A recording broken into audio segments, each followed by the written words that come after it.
All right. So the next part is going to be talking about the histology of tongue. We finished the lips, right? Knowing the three surfaces and which epithelium are they lined by. Now we want to look at the tongue. Now, of course, you know the tongue from the anatomy, consisting of 4 extrinsic and 4 intrinsic muscles, and they're covered by mucosa, right?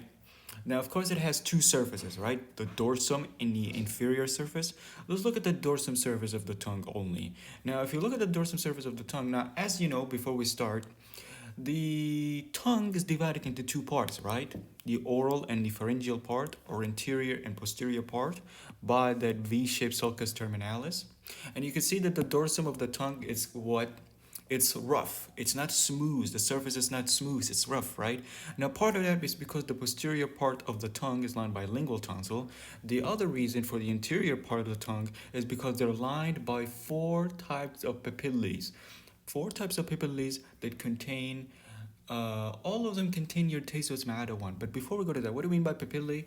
Papillae, simply put, are basically mucosa, elevated mucosa. What do you mean by mucosa? Well, let's see. You see in the posterior part of your tongue, they're lined by mucosa. And we said what mucosa means, right? An epithelium, and underneath it, the lamina propria. Now, the epithelium that lines the posterior part of your tongue is the same as the interior, which is what, like we said, in the oral cavity, non-keratinized, stratified squamous epithelium, right? With an underneath lamina propria. And the mucosa in the posterior part is normal. It's not elevated.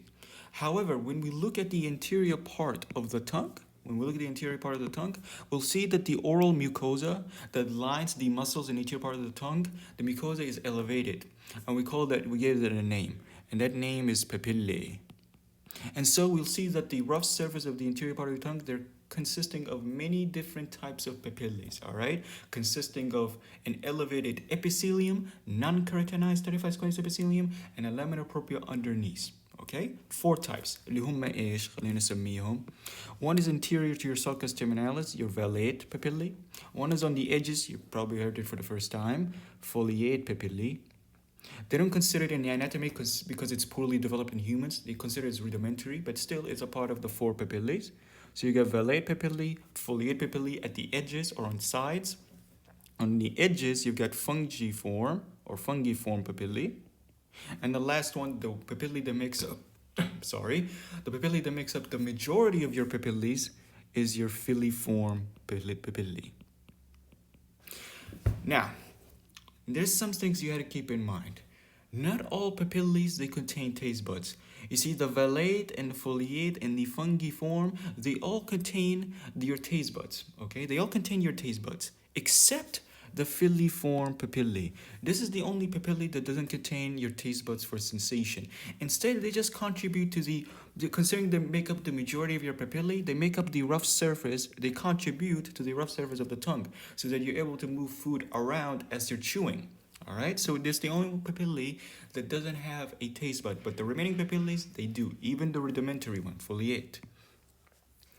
Now, if we want to go into, all right, so we know the taste buds are in these papillae, right? If we want to go a bit detail into, okay, what are the cells that make up the taste buds? Let's take a zoom in on the valate papillae and see what's going on. So you can see the valate papillae, it contains the taste buds within the epithelium, get a laterally-ish. And we can see the taste buds, they consist of 3 types of cells, all right? 2 cells are elongated, اللي هم supporting cell, which we don't know its function. And the other one is your gustatory cell, which is the same as saying sensory cell. Don't worry, it's the same thing. And this is the cell that's mainly responsible for picking up chemical signals from food and basically tell our sensory nerve, which would be the chordae tympani nerve, to send a signal to the brain to get the sensation of taste. Okay, so that's your sensory cell, your supporting cell, and the 3rd cell that make up your taste bud. And like I say, bud معناها empty sac. The last cell that makes it up is your basal cell. Okay, those are the cells that make up your taste buds, which again are located on all papillae except filiform papillae. All right, so that's something to keep in mind as well. Now, of course, another thing to keep in mind, are the taste buds only located in these papillae? No, there's other structures as well, like the pharynx, your epiglottis, and your soft palate as well. We're going to look into them, but if you want to get an SCQ says enumerate 2 locations of the taste buds, maybe you could choose these answers instead if you're paranoid about the spelling, all right? So that's for the papillae and the dorsum surface of the tongue. Obviously, before we move on with the tongue, another thing to keep in mind, and of course, here's the histology of the taste buds. But before we move on, I want to look into basically something very important in one of the papillae, and that something very important for one of the papillae is circumvallate papillae. You see, in the circumvallate papillae, because we're going to learn all about this in the OSPI, but I just want you to know that in one of the papillae, alias circumvallate papillae, they contain a very special minor salivary gland. All right, that secretes serous saliva called von Ebner glands or von Ednar glands.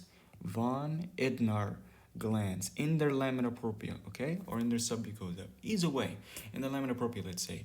Now, these von Ednar glands are minor salivary glands that are found in only the circumvallate papillae, maybe foliate, but mainly in the circumvallate papillae, okay? And the main function of these von Ednar glands is that being saliva, they secrete saliva through their ducts.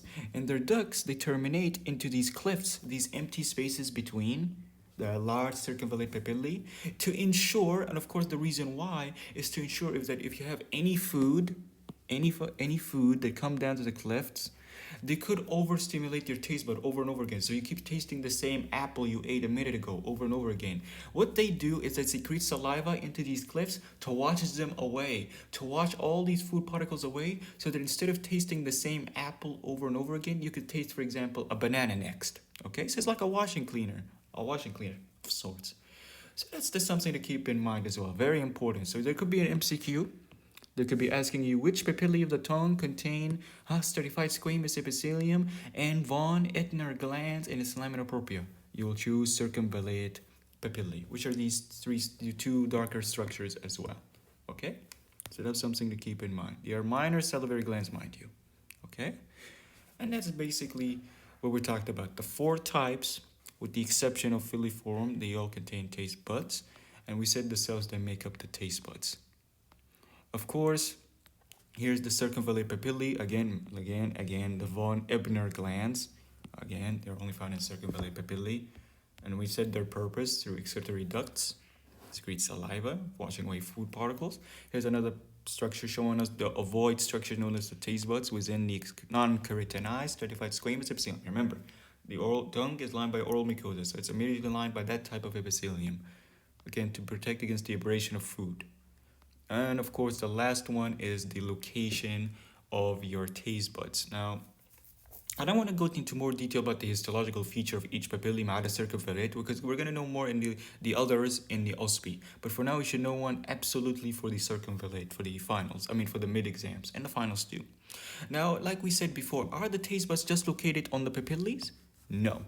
There's other structures that I mentioned before where they also have taste buds.